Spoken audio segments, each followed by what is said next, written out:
graça e a paz. Mais uma vez peço licença para entrar em seu lar e juntos iniciarmos a semana adorando a Deus, bendizendo o seu nome. Te convido a neste momento a fechar os teus olhos e junto comigo vamos falar com Deus. Pai de amor, mais uma vez nós estamos reunidos no teu nome e eu te peço, Pai, que o teu Espírito Santo possa ir ao encontro de todo aquele e aquela que nesse momento necessita da tua presença. E sabemos, Pai, que todos nós necessitamos da tua presença. Obrigada por mais essa oportunidade que o Senhor nos concede, de juntos iniciarmos a semana, de juntos, ó Paizinho de amor, recebermos o maná do céu. Que o Senhor faça-se presente em nossas vidas e nos abençoe em todo momento cultico. Assim oramos, em nome de Jesus. Amém. Gostaria de fazer a leitura de somente um verso que se encontra no Salmo de número 147. O primeiro verso que diz assim: Aleluia! Como é bom cantar louvores ao nosso Deus! Como é agradável louvá-lo! E é com esta alegria, com esse sentimento de grande satisfação de louvar o nosso Deus, é que eu te convido para juntos entoarmos um hino ao Senhor. Amados irmãos, graça e paz, vamos cantar o hino de número 447.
Glória a Deus.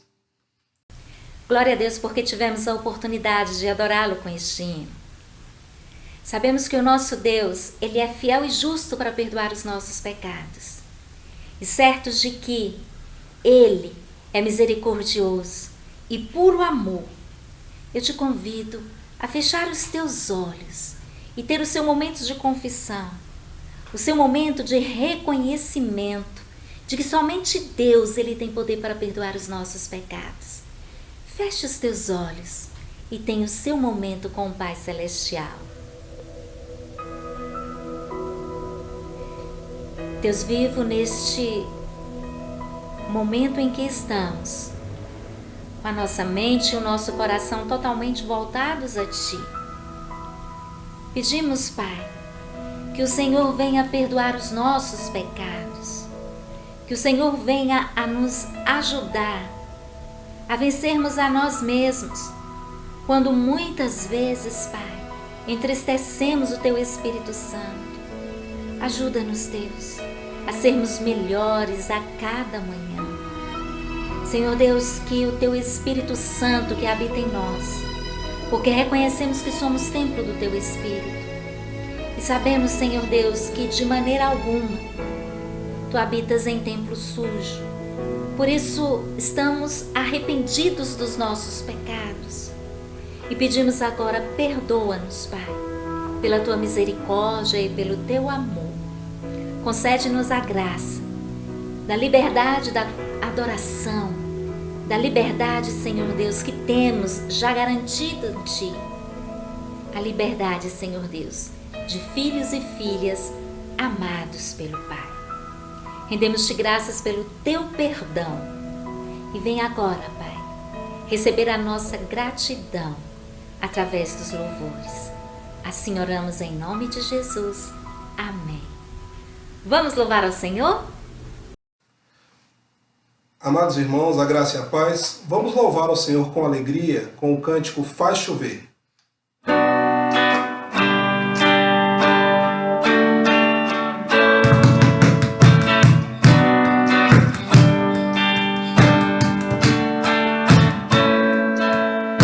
Assim como a poça anseia por águas, como terra seca precisa da chuva, meu coração tem sede de Ti, baby,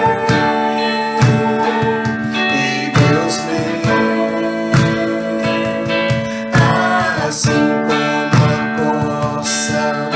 anseia por águas, como terra seca precisa da chuva, meu coração tem sede de Ti, baby, e Deus meu, faz chover, Senhor.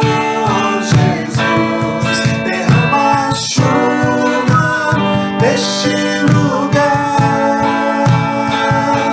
vem com Teu rio, Senhor Jesus, inunda o meu coração, faz chover, Senhor Jesus, derrama chuva neste lugar.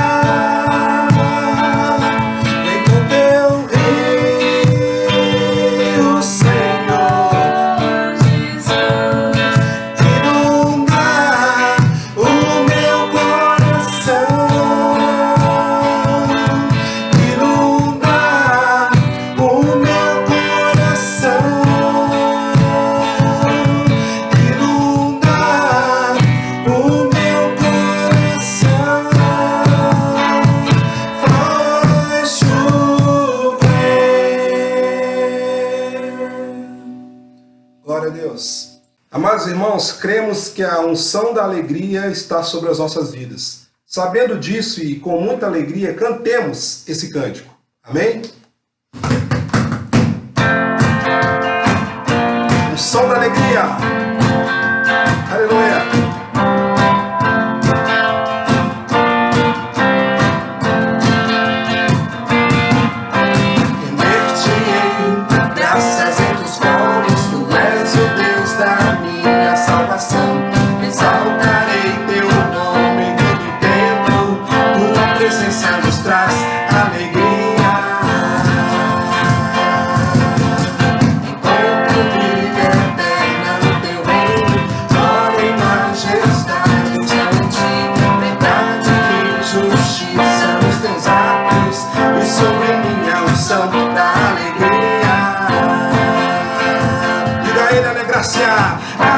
Vem graça, enche a minha alma.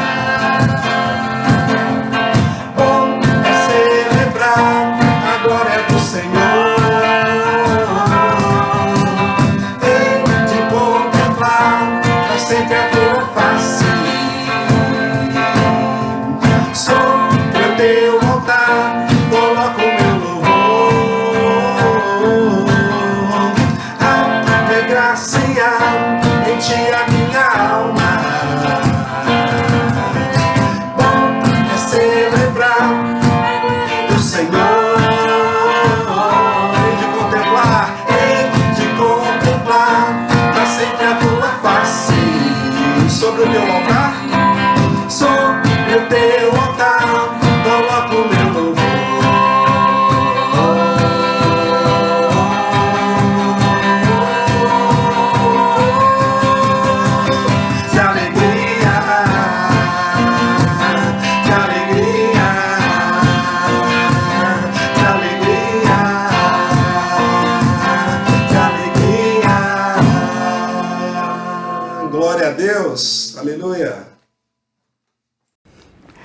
Amados irmãos e irmãs, eu sou o pastor Gidalti e a convite da nossa pastora Késia, mais uma vez estou aqui para refletir, para meditar acerca da palavra do Senhor com você.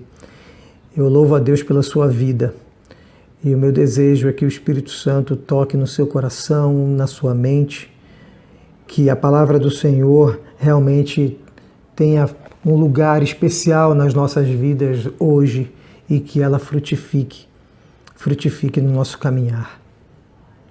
Eu quero fazer a leitura, irmãos e irmãs, da palavra do Senhor lá na epístola do apóstolo Paulo aos Coríntios, a primeira epístola, capítulo 13, quando ele diz assim: ainda que eu fale as línguas dos homens e dos anjos, se não tiver amor, serei como o bronze que soa ou como o símbolo que retine. Ainda que eu tenha o dom de profetizar e conheça todos os mistérios e toda a ciência, ainda que eu tenha tamanha fé a ponto de transportar montes, se não tiver amor, nada serei. E ainda que eu distribua todos os meus bens entre os pobres, e ainda que entregue o meu próprio corpo a ser queimado, se não tiver amor, nada disso me aproveitará. Irmãos e irmãs, o apóstolo Paulo, ele tinha uma preocupação muito grande com a igreja lá em Corinto. Corinto era uma cidade de cerca de 500 mil habitantes naquele período. Uma cidade portuária, com um comércio muito grande, uma cidade onde a igreja se desenvolveu, a igreja do Senhor ali, por iniciativa do apóstolo Paulo, junto com Priscila e Áquila. Mas além do apóstolo Paulo, outros pregadores passaram por ali também. Uma cidade que tinha uma influência muito grande de cultos, de celebrações místicas a outros deuses. Nós temos a deusa Afrodite, muito cultuada naquele lugar. Havia uma cultura muito forte, uma cultura religiosa ali, muito, muito forte naquele lugar. E os irmãos e irmãs que iriam aceitando Jesus, eles se reuniam enquanto igreja, celebravam ao Senhor, mas em muitos momentos eles não sabiam muito bem como discernir a fé, como discernir o seu caminho, como discernir o caminho da vida cristã, da busca, do entendimento e da vida do Evangelho, como viver esse Evangelho de Cristo. E o apóstolo Paulo, então, vem nesse capítulo 13 aqui de 1 aos Coríntios, apresentar para aquela igreja o que ele considerava o essencial da fé, o essencial da vida cristã. E, claro, ele não compara, ele não apresenta o essencial como diante de coisas que não têm importância. Não. Cada item mencionado aqui nesses versículos tem grande importância na vida cristã, mas ele vai apresentando e mostrando como que esses elementos, cada um deles, não fazem sentido algum. Cada um desses elementos não tem sentido algum se não estiver baseado no amor, se não tiver como fundamento o amor. E eu deixo essa pergunta: nós estamos no caminho certo? Será que nós, enquanto igreja de Cristo, nós estamos no caminho certo do Evangelho? Diante de tantas possibilidades de interpretação da palavra, tantos novos profetas, tantos e tantos defendendo o seu modo de interpretar as Escrituras, muitas vezes, nesse mundo tão repleto de informação, nós temos sermões a cada momento. Se você quiser entrar no YouTube e pesquisar sermão sobre qualquer tema, você vai encontrar alguém falando sobre esse tema. Hoje em dia nós temos muita informação, mas nós precisamos aprender a discernir essas informações. E nada melhor do que discernir essas informações à luz da palavra do Senhor. E é por isso que nós vamos começar com esse primeiro versículo. Pode ler aqui comigo, pode me acompanhar. Ainda que eu fale as línguas dos homens e dos anjos, se não tiver amor, serei como o bronze que soa ou como símbolo que retine.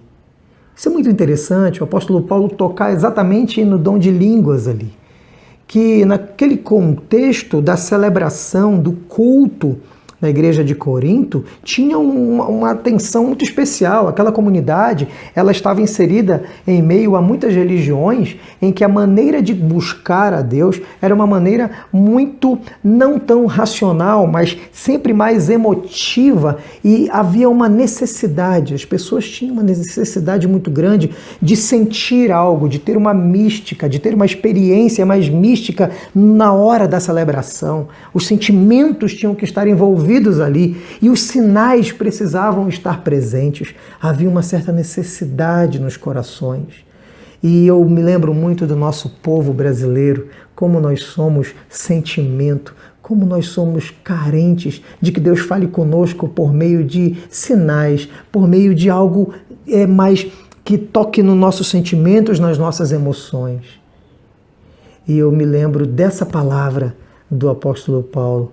Veja, ele não está dizendo que as línguas naquele contexto não eram necessárias. Ele não está dizendo que esse entusiasmo, que essa busca desse sentimento mais forte, desse calor na hora da celebração e do culto, ele não está dizendo que essa busca não é importante, mas ele salienta que sem o amor nada disso serve.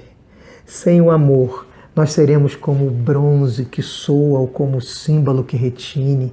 Teremos uma celebração barulhenta, mas vazia da essência do amor de Deus. O que nós buscamos? Quando nós estamos na casa do Senhor, quando você se dirige à casa do Senhor para adorar a Deus com os irmãos e irmãs, o que você busca? Você busca o bronze que soa, o símbolo que retine, ou você busca a essência do amor de Deus?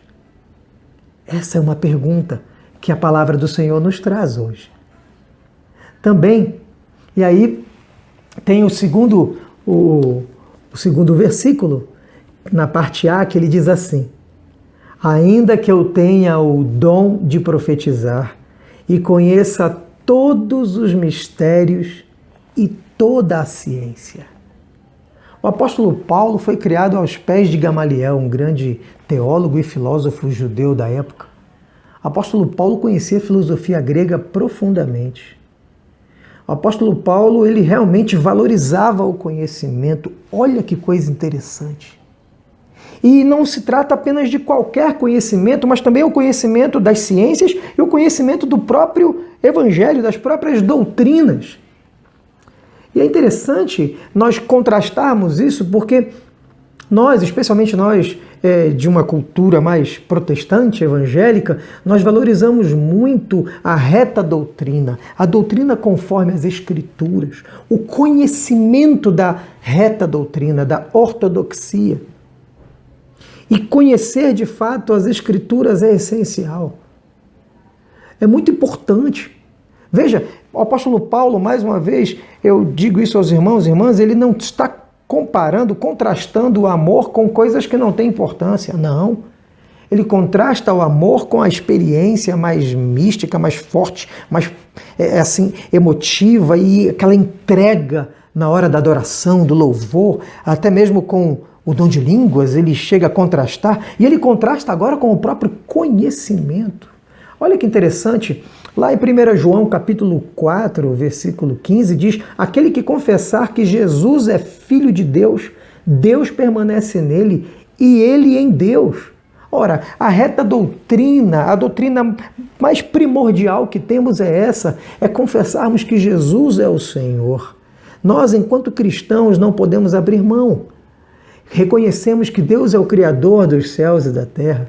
Reconhecemos também que Ele enviou o seu Filho Jesus. E confessar a Jesus como Senhor e Salvador de nossas vidas é um ponto central, é um ponto nevrálgico da nossa vida, da nossa experiência com Deus. Conhecer essa mensagem, por isso que é tão importante. Olha só, quando Paulo está falando com aquele carcereiro, né? Ele disse: com tua boca confessares Jesus como Senhor e em teu coração creres que Deus o ressuscitou dentre os mortos, serás salvo. Ora, se buscamos, enquanto cristãos, vivermos de modo correto, de modo a agradarmos ao Senhor, nós precisamos sim do conhecimento das Escrituras, do conhecimento de que Jesus Cristo veio para morrer em nosso lugar, do conhecimento de que Jesus, ele ressuscitou, e precisamos acreditar nisso de verdade, precisamos ter fé nisso.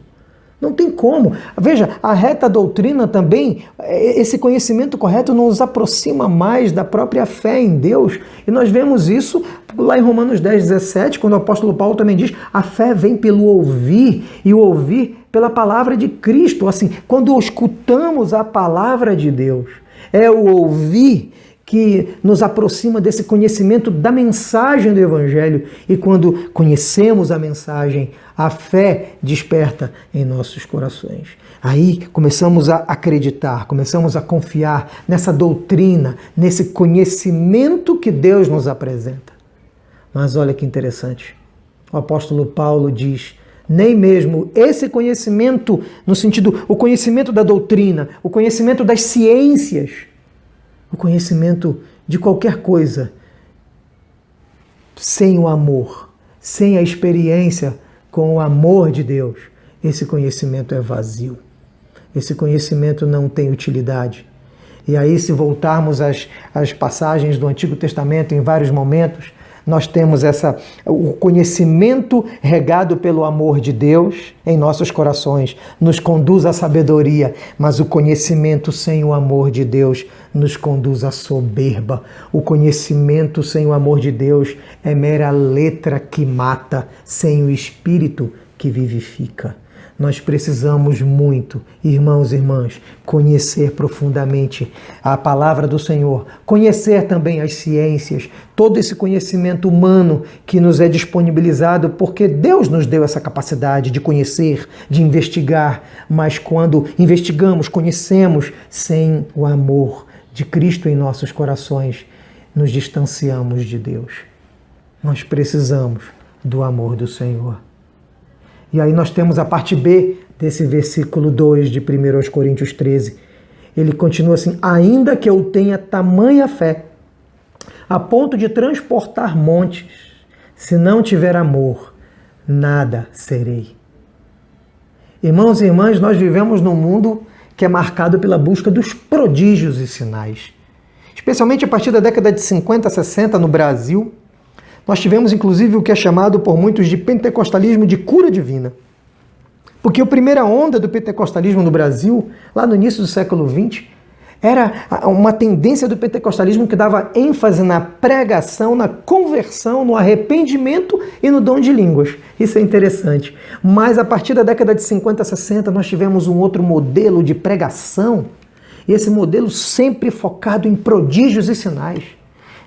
Sempre focado em manifestação dessa ação extraordinária do poder de Deus, dessa ação sobrenatural. E nosso país é muito carente, nosso povo tão carente de referências, nosso povo tão sofrido, nós tantas vezes lidando com os limites da vida, lidando com uma enfermidade, lidando com dificuldades das mais variadas, nós recorremos ao Senhor. E sinceramente pedimos e rogamos a Deus: Senhor, faça um milagre em nossas vidas. Irmãos e irmãs, o apóstolo Paulo não está negando a busca do sinal e do prodígio, a busca desse milagre, dessa ação extraordinária de Deus em nossas vidas, dessa ação sobrenatural. O apóstolo Paulo não está negando isso. Mas ele está dizendo veementemente, está claro, mesmo que eu tenha fé, tamanha fé a ponto de transportar os montes, se eu não estiver baseado no amor do Senhor, eu não entendi a essência do Evangelho. Se eu não tiver um relacionamento com Deus, não preocupado simplesmente com o milagre que Ele pode fazer na minha vida, mas um relacionamento baseado no amor, na busca do Senhor, porque amamos ao Senhor, em resposta ao amor dEle por nós, então de nada serve. De nada serve. E aí nós entendemos quando a palavra de Deus diz que Jesus, no dia que quando retornar para nos encontrar, né? E muitos dirão, mas eu expulsei demônios em teu nome, fiz prodígios em teu nome, e aí o Senhor vai falar, olha, eu não te conheço, eu não te conheço. E aí, baseado no que a própria palavra diz, eu não te conheço porque você não me amou, você não tinha um relacionamento comigo. Você tinha fé no nome de Jesus para operar sinais e prodígios, mas a tua relação não era baseada em amor, em entrega, porque é somente o amor a Deus que nos amadurece a ponto de alcançarmos uma fé e uma confiança profunda na graça e no perdão de Deus para todos os nossos pecados. É por isso que o verdadeiro amor supera todo o medo. Não temos medo da relação com Deus quando temos amor. Agora alguém pode simplesmente ter uma experiência baseada em troca, em barganha. É uma coisa tão infantil que estamos vivendo hoje. Vivemos tantas pregações que distorcem o Evangelho do Senhor, porque o centro do Evangelho é vivermos com Cristo em amor. E Ele pode operar sinais, mas Ele também pode não operar sinais. E mesmo que Ele não opere, nós devemos amá-lo em resposta ao amor dele por nós. O Senhor sabe de todas as coisas. Irmãos e irmãs, dando prosseguimento aqui, em 1 Coríntios capítulo 13, versículo 3, diz assim: e ainda que eu distribua todos os meus bens entre os pobres, e ainda que entregue o meu próprio corpo para ser queimado, se não tiver amor, nada disso me aproveitará. Olha que o apóstolo Paulo foi naquilo que é de mais profundo, que é de mais radical em termos de altruísmo, de entrega, de boas obras, digamos assim. O apóstolo Paulo valoriza muito as boas obras, mas nesse momento ele coloca uma crítica muito forte. Ele diz, olha, essa ortopraxia, essa prática correta, né? Temos a ortodoxia, a doutrina correta, temos também uma ortopraxia, uma prática correta. Tem a ver com os dilemas éticos que nós vivemos enquanto cristãos. O que fazer? Será que isso é correto? Será que aquilo está correto? Como devo me comportar diante da sociedade, diante do próprio Deus? Precisamos ter conhecimento das Escrituras e precisamos que esse conhecimento seja transformado na prática. Na prática. E o apóstolo Paulo vai exatamente numa prática que não é trivial. Ele não fala simplesmente de não matar, não roubar, né? Não mentir. Ele não está falando somente de não fazer. Ele coloca uma ação que é do que devemos fazer para além disso, né? É muito interessante isso. Nós cristãos não precisamos simplesmente não fazer o mal. Nós devemos diligentemente fazer o bem. Nós devemos nos esforçar para fazer o bem. E aí o apóstolo Paulo coloca exatamente isso. Mesmo que você se esforce para fazer o bem, mesmo que você vá além daquilo que é o trivial, se você não fizer isso por um amor genuíno a Deus e um amor genuíno ao próximo, de nada vale. De nada vale. Mesmo que você cumpra os 10 mandamentos, se esforce ao máximo para cumprir todos esses mandamentos. Mas tem um que é a essência de tudo, que se você desprezar, nenhum outro mandamento servirá para a sua vida. Irmãos e irmãs, isso é muito sério. Existem muitas pessoas que estão buscando uma relação com Deus baseada somente numa espécie de eu preciso purgar meus pecados de alguma maneira, preciso fazer o bem para o outro, para de alguma forma compensar o mal que eu já fiz. Não é assim que Deus trabalha. Não é assim que a salvação opera em nossas vidas. Porque quando nos entregamos ao Senhor, é Ele que começa a transformar nossos corações e mentes. E quanto mais nos entregamos em amor a Deus, mais Ele nos molda, mais Ele vai operando de modo que nossas ações vão sendo transformadas. E aí começamos a fazer o bem, não porque queremos, de alguma forma, comprar a salvação com nossas obras, ou não fazemos o bem porque queremos ter o prestígio e o reconhecimento da igreja e da comunidade, porque somos pessoas que fazemos o bem. Não, não é isso. O fazer o bem deve ser em decorrência da experiência profunda do amor de Deus em nossos corações. Deus nos ama e, impactados por esse amor, nós somos projetados, nós somos lançados ao outro, lançados ao próximo. A compaixão que Cristo teve por nós, pela ação do Espírito, também começa a estar nos nossos corações e começamos a ter compaixão do outro, e aí não conseguimos mais parar, e não paramos porque é o próprio Deus que opera em nós toda boa obra. E Ele só pode fazer isso se o amor dele estiver em nossos corações. Por isso que o apóstolo Paulo vai tão longe. E aí eu faço essa pergunta: por que o amor é tão importante? Por que, irmãos e irmãs? Ora, em primeiro lugar, o amor é tão importante porque ele é a essência do evangelho e da vida cristã. É o amor a essência de tudo. É o sentimento a essência de tudo. O sentimento de Deus. Olha que coisa interessante, porque Deus amou o mundo de tal maneira que deu o seu Filho unigênito para que todo aquele que nele crê não pereça, mas tenha vida eterna. Vocês sabem como eu gosto desse versículo? Porque ele é a essência do Evangelho do nosso Senhor.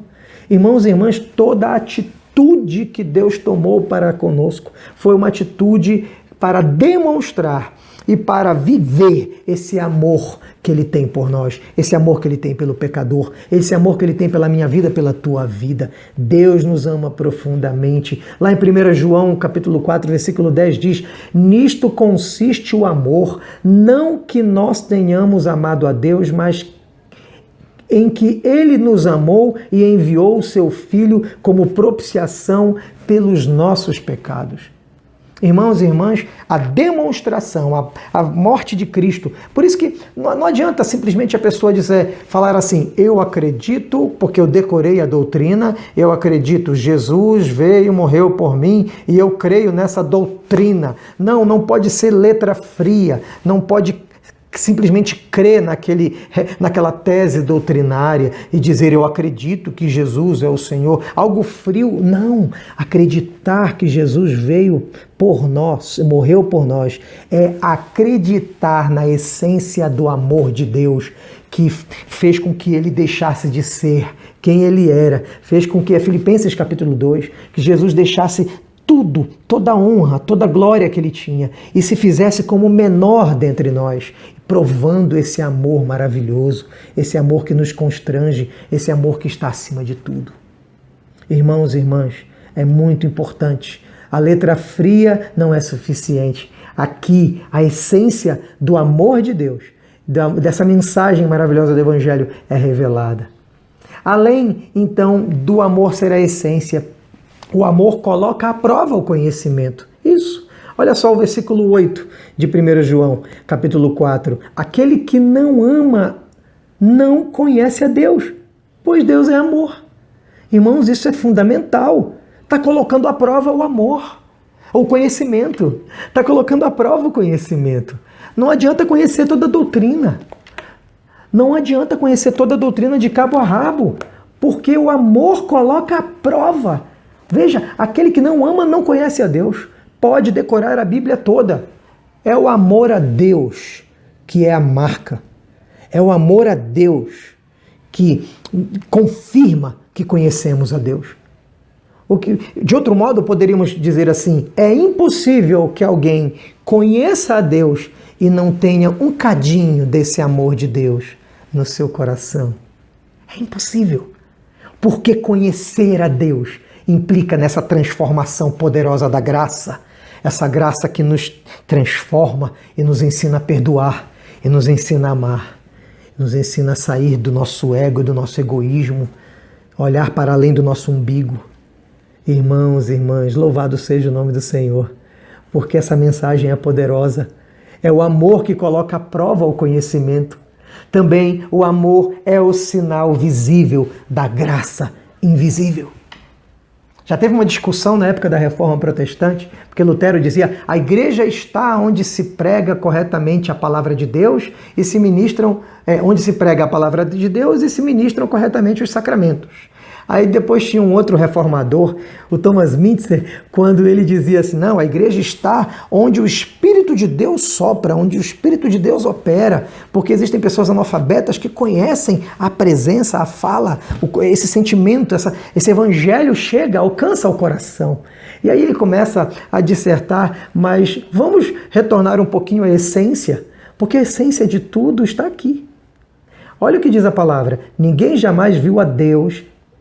Se amarmos uns aos outros, Deus permanece em nós e o seu amor é, em nós, aperfeiçoado. Olha o caminho da perfeição cristã, mas é um caminho de aperfeiçoamento no amor de Cristo.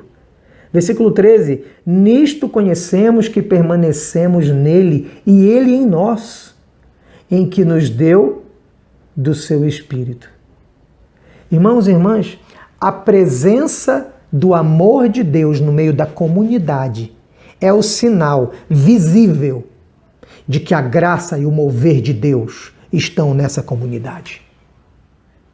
O maior sacramento, a maior revelação, o maior sinal da presença de Deus numa igreja é o amor entre os irmãos e as irmãs. Esse é o maior sinal. Confirma o que está lá na oração sacerdotal do Evangelho de João, capítulo 17. O mundo conhecerá que Deus está no meio de nós, que Jesus está conosco, se nos amarmos uns aos outros. Não tem como fugir. E aí, nesse momento, é que nós entendemos a necessidade de uma ortopatia, né? Patos, de sentimento. Existe um sentimento correto. Não adianta somente uma doutrina correta, uma celebração viva. Não adianta simplesmente uma prática correta se todas essas coisas não estiverem regadas, se elas não estiverem realmente envolvidas pelo amor de Deus, pelo amor do nosso Senhor Jesus, por esse sentimento correto. Existe sim isso. E aí, Jesus respondendo aos escribas e fariseus lá em Marcos, eles sempre estavam na procura de Jesus, de alguma forma tentando interpelá-lo, e ele respondeu o seguinte: o principal ouve, ó Israel, o Senhor nosso Deus é o único Senhor. Amarás, pois, o Senhor teu Deus de todo o teu coração, de toda a tua alma, de todo o teu entendimento e de toda a tua força. O segundo amarás o teu próximo como a ti mesmo. Não há outro mandamento maior do que estes. Irmãos e irmãs, nós precisamos sim viver essa ortopatia, esse sentimento correto, esse sentimento de amor a Deus e esse sentimento de amor ao próximo. E o interessante é que não dá para viver um sem viver o outro. Porque a própria palavra de Deus diz aqui, 1 João capítulo 20, capítulo 4, versículo 20, se alguém disser, amo a Deus e odiar a seu irmão, é mentiroso, pois aquele que não ama a seu irmão, a quem vê, não pode amar a Deus, a quem não vê.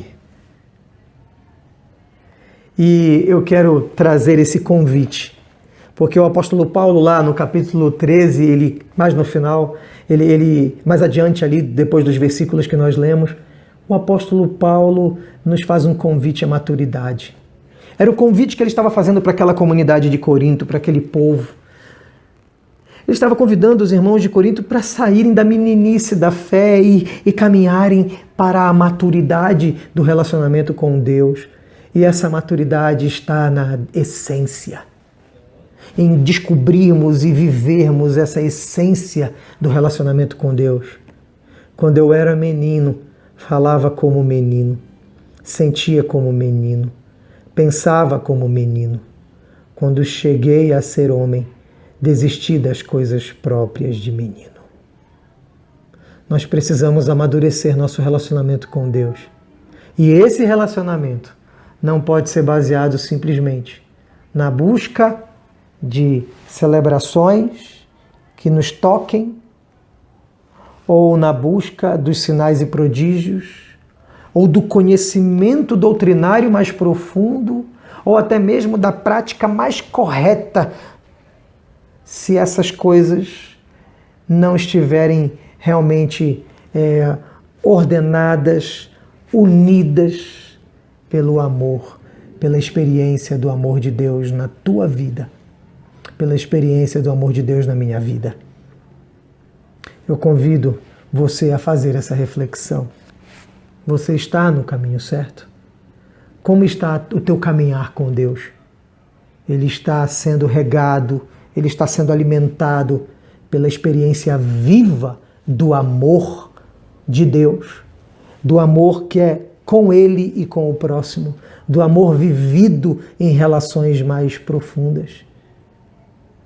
Essa é a pergunta que a palavra do Senhor nos traz nessa noite. Que Deus abençoe a tua vida. Louvado seja o nome do Senhor pela sua palavra e que Ele fale profundamente contigo. Deus abençoe a sua vida. Deus é muito bom, não é verdade? Glória ao Senhor, porque tivemos a liberdade de adorá-lo, recebemos da parte dele a ministração para as nossas vidas e agora, infelizmente, estamos chegando ao final de mais um nosso encontro. A minha oração e o meu desejo é que no decorrer de toda essa semana você seja ministrado, protegido e guiado por Deus. Oremos em gratidão ao Senhor. Pai, mais uma vez rendemos-te graças, porque reconhecemos a tua bondade e a tua misericórdia sobre as nossas vidas. E agora, Senhor Deus, com o nosso coração grato a ti, queremos te agradecer pelo momento de culto que tivemos, o momento no qual nós prestamos a nossa adoração a ti. E agora, Senhor Deus, da mesma forma que com alegria nós estamos aqui reunidos no teu nome, pedimos que o Senhor continue conosco em toda esta semana e que a tua bênção, a tua paz esteja sobre cada vida e coração. Também, Pai, aproveitamos este momento para consagrar os dízimos e as ofertas dos teus filhos. Sabemos, Senhor Deus, que tudo o que temos é teu e te somos gratos por isso. Dá-nos, Senhor Deus, um coração e uma mente agradecida a ti por tudo o que o Senhor tem feito, por tudo o que o Senhor tem nos dado e principalmente pelo que tu és para nós. Oramos agradecidos em nome de Jesus.